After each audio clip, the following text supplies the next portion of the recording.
Përfaqësues të sindikatës së kulturës para Ministrisë së Kulturës shpalosën detajet të 800 padive të ngritura nga punonjësit e institucioneve kulturore në lidhje me llogaritjen e siç thonë të gabuar të kompenzimit. Sipas kryetares së sindikatës së kulturës Vera Atanasovska, sindikata ka marrë vendimin e parë gjyqësor në favor të punonjësve të kulturës, gjë që thotë se konfirmon se të drejtat e punonjësve të kulturës janë shkelur për shkak të vendimeve të paligjshme.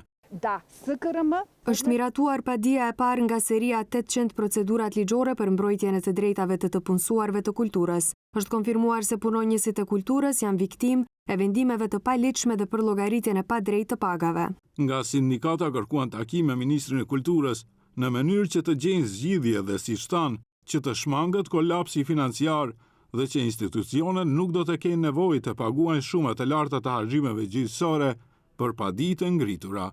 Nga Ministria e Kulturës thonë se deri në këto momente, Ministria nuk ka marrë asnjë informacion zyrtar në lidhje me siç thonë akuzat të bëra nga sindikata, se është fituar padia e parë. Në lidhje me konferencën e sotme për shtyp të organizuar nga Sindikata e Kulturës së Republikës së Maqedonisë, Ministria e Kulturës dhe Turizmit informon publikun se deri në këtë moment institucioni nuk ka marrë asnjë informacion zyrtar në lidhje me akuzat e bëra. Ministria nuk ka ndonjë informacion specifik se për cilin institucion bëhet fjalë. Nga Ministria e Kulturës dhe Turizmit shtojnë se po ndjekin nga afër të gjithë procesin dhe sapo të keni informacion relevant, do të informojnë publikun.